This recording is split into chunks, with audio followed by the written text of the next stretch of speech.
Olá, eu sou o Samuel, aluno da graduação de Ciência da Computação do Campus UFSC, e aqui eu vou apresentar o Floripa Gesser, uma rede neural de geolocalização a partir de imagens que foi desenvolvida por mim para o trabalho final da disciplina de visão computacional. Essa apresentação vai se dar em duas partes. Na primeira, com o auxílio desses slides, eu vou explicar o problema e o fluxo que se deu até chegar na solução final, junto com os resultados. E na segunda parte eu vou dar uma breve passada na implementação dessa solução, ou seja, essa parte de código. Então, seguindo, a motivação ela se dá numa jogatina de GeoGuessr, que é um jogo que através do Google Street View te coloca em um lugar aleatório e a partir da interação ali, percorrendo as ruas, teu objetivo é estimar em que lugar do mundo você está. Quanto mais preciso e mais rápido for o chute, né, que você der, maior é a pontuação. E naturalmente, teu objetivo é ter uma pontuação maior que a dos teus adversários. Então, a partir disso, né, surgiu a ideia de desenvolver um sisteminha que seja capaz de jogar esse jogo e jogar bem, né, e ganhar de outros humanos. Então, esse é um bom problema de visão computacional. Procurando como fazer isso, me deparei com bastante pesquisa nessa área e vários artigos, né, com essa temática. E o que mais se destacou foi um da Google, que fala do Planet, ou Planet, que é justamente de uma rede neural modelada para essa finalidade e treinada no dataset imenso que eles têm do Google Street View. E ela conseguiu resultados bem impressionantes ali, atingindo quase 50% de predição a nível de continente, 30 a nível de país, 10 a nível de cidade e 4 a nível de rua. Então, esse artigo acabou servindo como base para o desenvolvimento do trabalho. Para o trabalho da disciplina, o objetivo foi delimitado como desenvolver uma aplicação capaz de estimar o local onde uma foto foi tirada. Esse local foi limitado sendo Florianópolis e empregar métodos de aprendizado profundo por conta da própria complexidade do problema. As redes neurais elas têm a capacidade de extrair e aprender características e padrões mais abstratos, meio que simulando o processo que um jogador ali no GeoGuessr acaba seguindo. Então esse foi definido como um método mais adequado para esse problema. O desenvolvimento do trabalho acabou seguindo esse fluxo. Primeiro foram extraídas imagens, junto com suas coordenadas, para servir de dataset.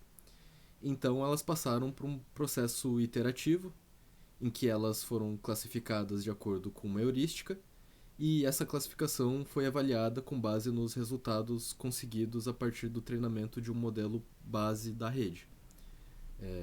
E enquanto não se teve bons resultados preliminares, essa heurística de classificação foi sendo repensada, até que em determinado momento se chegou num método ali de classificação satisfatório e, por experimentação, né, erros e acertos, a rede foi sendo ajustada até que se chegou no modelo final.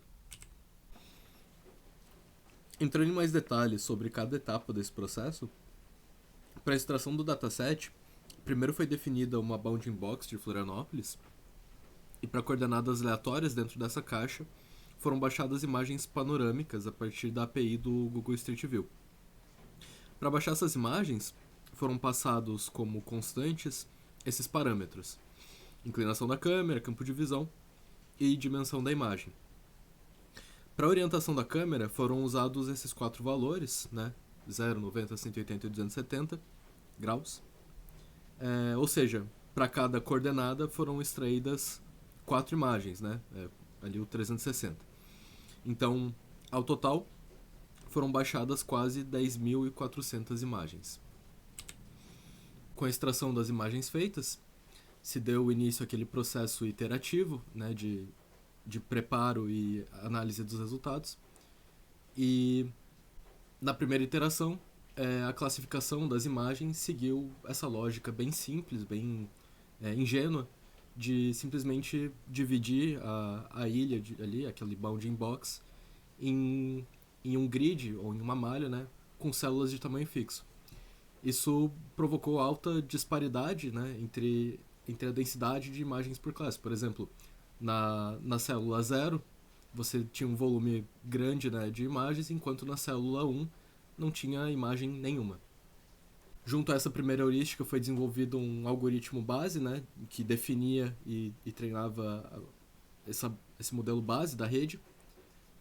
Ele contava ali com transformações de imagem bem básicas, né, um redimensionamento para uma resolução bem menor, uma rotação simples e zoom. Esse algoritmo usava o ResNet 50 como backbone da rede, do modelo, e fazia um treinamento bem básico ali de ajuste fino por 8 épocas, com as 3 épocas iniciais congelando as camadas base, né? Como pode-se imaginar, o resultado foi bem baixo, né? O resultado foi bem insatisfatório, tendo a precisão ali de 2% e a precisão de top 3 classes de previsão ali em 6%. Isso acontece porque essas células elas têm limites completamente arbitrários, né?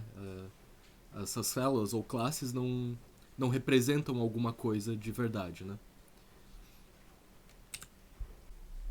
A segunda iteração vem com a ideia de balancear o número de imagens por célula, e ela faz isso de maneira bem forçada.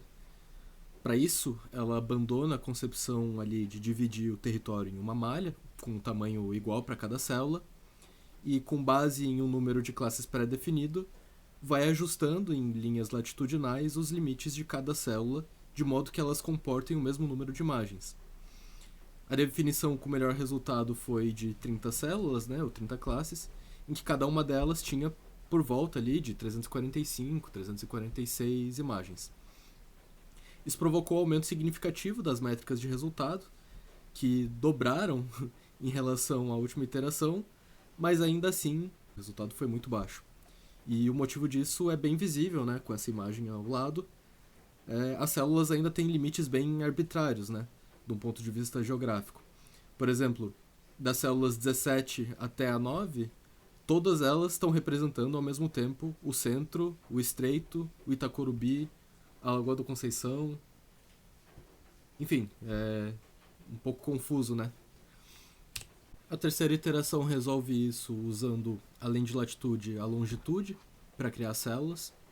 E para isso ela usa o K-means, que é um algoritmo de aprendizado não supervisionado que agrupa coisas em um número pré-determinado de classes com base na similaridade entre pontos. Nesse caso, são as coordenadas das fotos.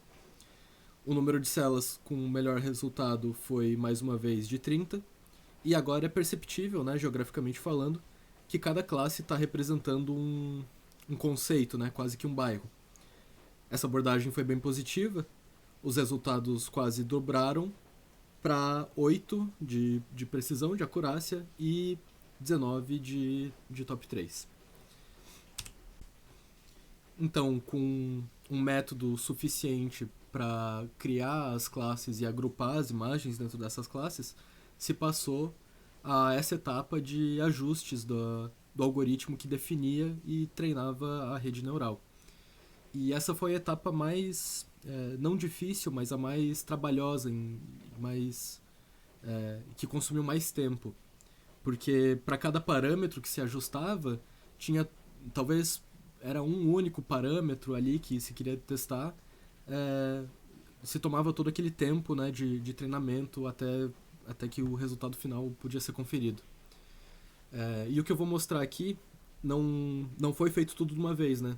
Como eu falei, se passou por muito chute, muito erro, muito acerto e pesquisa para ver o que poderia ser aplicado ou não, né? Os primeiros ajustes foram na questão de transformação das imagens, aumentar a resolução da imagem, enfim, a entrada ali da rede para 512 pixels já conferiu um aumento bem significativo lá dos resultados, né, uma resolução bem melhor. E aplicando mais algumas transformações um pouco mais complexas, né, ajustando melhor alguns parâmetros de transformação também já ajudaram bastante no treinamento da rede. Também foi aplicado essa técnica de mix-up, que basicamente é eficaz, né, para quando para quando algumas classes têm conjuntos de amostras ali que são muito parecidos, porque esse mix-up ele mistura, ele funde duas imagens de classes diferentes. Além disso, então, foram também testados outros modelos de backbone, né? O ResNet 50, que a gente começou com ele, o ConvNext, e o EfficientNet B4, que conferiu o melhor resultado também. E também pela análise do gráfico ali, por também experimentação, né? Chute e análise dos resultados, foi determinada uma taxa de aprendizado ótima. Foram testados valores ali com o mínimo, com o steep, com o valley, com o slide, valores no meio entre esses pontos. E o que conferiu o melhor resultado foi o de slide. Também foram testadas e foi definida a função de cálculo de loss, a Cross Entropy Loss Flat, que, se não me engano, é a padrão da aplicação do FastAI, Focal Loss e Label Smoothing Cross Entropy.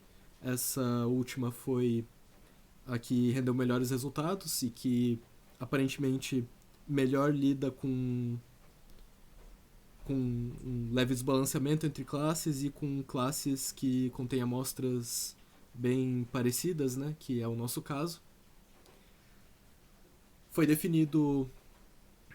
explorado melhor, né, a questão do treinamento. Então foi definido o ciclo de treinamento em 3 etapas. Primeira etapa, da mesma maneira que era feito anteriormente, o ajuste fino por 3 épocas com as camadas base congeladas, né?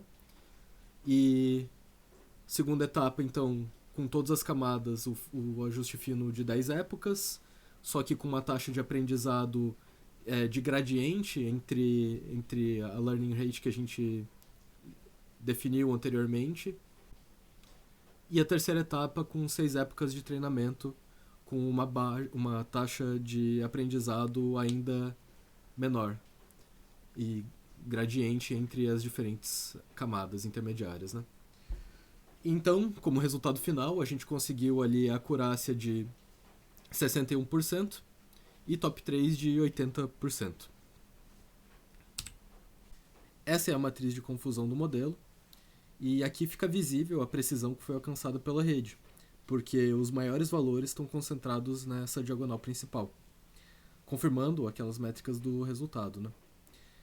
Outra informação importante que essa matriz revela são os erros de classificação mais comuns para cada classe. Analisando esses erros de classificação, aqui pegando o primeiro exemplo, né, a célula correta era a célula 3, a célula predita pela rede foi a 14, e ela cometeu esse erro 23 vezes, né, com imagens diferentes. Então, tomando as maiores confusões, dá para perceber uma tendência que se repete em quase todas as classes, de que os erros de classificação acontecem principalmente em células adjacentes, corroborando aquela métrica top 3. Isso reforça a conclusão de que, no final das contas, a rede aprendeu e é capaz de distinguir padrões geográficos para cada região, embora tenha certas dificuldades com limites precisos entre áreas vizinhas. Essas são as referências do trabalho. E agora vamos para a parte de código. Então, aqui no repositório de código, a gente tem um arquivo README que explica de maneira geral a estrutura do repositório e o que cada um dos módulos ou scripts está fazendo, né, de uma forma concisa. Então, aqui no diretório dataset, a gente tem o script de download das imagens panorâmicas através da API do Google Street View, que precisa aqui de uma chave configurada como variável de ambiente para que ele consiga se autenticar e acessar, né, a API da Google. Sem entrar em muitos detalhes, né, esse script ele faz o download de forma concorrente de um número determinado de imagens, sorteando, né, dentro das coordenadas de um conjunto de coordenadas mínimo e máximo, né, aquele bounding box, uma coordenada que ele vai baixar a imagem.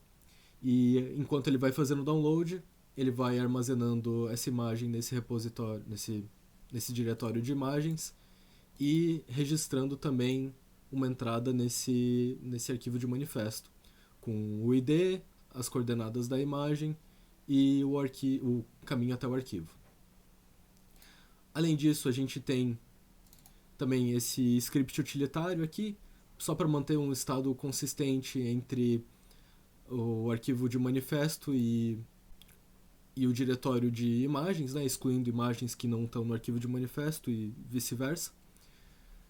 Então isso aqui foi útil, né, durante o desenvolvimento. A gente tem também o arquivo de preparo do dataset, que implementa a heurística de classificação das imagens, né? Então também, sem entrar em muitos detalhes, né, de maneira geral, tem uma função aqui que utiliza aquele k-means, aquele método, né, aquela técnica de aprendizado não supervisionado, para classificar as imagens em agrupamentos. E também, como saída, né, desse script, ele consome, né, o arquivo de manifesto, e como saída ele gera 2 outros arquivos de manifesto. Um para dados de treinamento e um para dados de validação, também contendo aqui as coordenadas da imagem, o caminho até a imagem e a classe a qual a imagem pertence. Por fim, a gente tem um arquivo aqui que define o modelo da rede e configura o treinamento dela, né? E esse é um arquivo também, um notebook Python, em que o pipeline aqui de processamento eu acabei dividindo para que fique de fácil visualização, né? E entendimento. Então, tem uma primeira etapa, né, que é só o carregamento dos arquivos e algumas definições iniciais. Tem também, então, uma etapa aqui que é a construção do datablock, né, que é uma abstração do FastAI, que serve ali para fazer o carregamento do dataset durante as etapas de treinamento e aplicando algumas transformações, né. Então aqui a gente tem algum setupzinho, né, relacionado ao dataset de validação e treinamento. Tem a definição aqui das transformações que são aplicadas nas imagens, né, durante a etapa de treinamento. E tem então a definição do datablock, né, para realizar esse carregamento. Tem então a definição do dataloader aqui, né, que configura e executa de fato a técnica de carregamento para a rede neural, né, das imagens. Então tem um batch size aqui que ele segue, que ele utiliza, tem um número de threads aqui que ele vai usar também para efetuar esse carregamento. Mais abaixo tem esse bloco que define a nossa rede. Então aqui, usando, né, a EfficientNet nessa versão aqui como backbone da rede, colocando algumas métricas aqui para que a gente consiga ver, né, o aprendizado da máquina, e configurando também a função de perda com aquela questão do mix-up, de transformação de imagens. Antes, utilizando essa função aqui do LRFind, a gente conseguiu gerar aquele gráfico aqui, e a partir desse gráfico, então, e desses valores resultantes dessa função, conseguindo encontrar uma boa taxa de aprendizado, que eu setei aqui, né, como constante. E o bloco seguinte, então, que faz o treinamento de fato, né, da rede. Então, tem aquelas 3 etapas que eu comentei anteriormente, bem delimitadas aqui, né, e fazendo checkpoints e exportando o modelo em cada uma dessas etapas. Então aqui os resultados do treinamento. Aqui, né, o melhor resultado da rede, né, o melhor modelo foi encontrado aqui na época 4, com os melhores pesos e tal.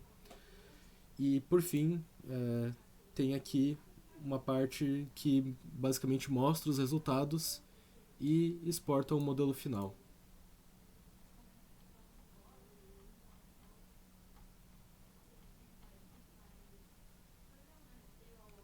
Então, por fim, esse foi o trabalho desenvolvido aqui para a disciplina de visão computacional. Espero que tenham gostado.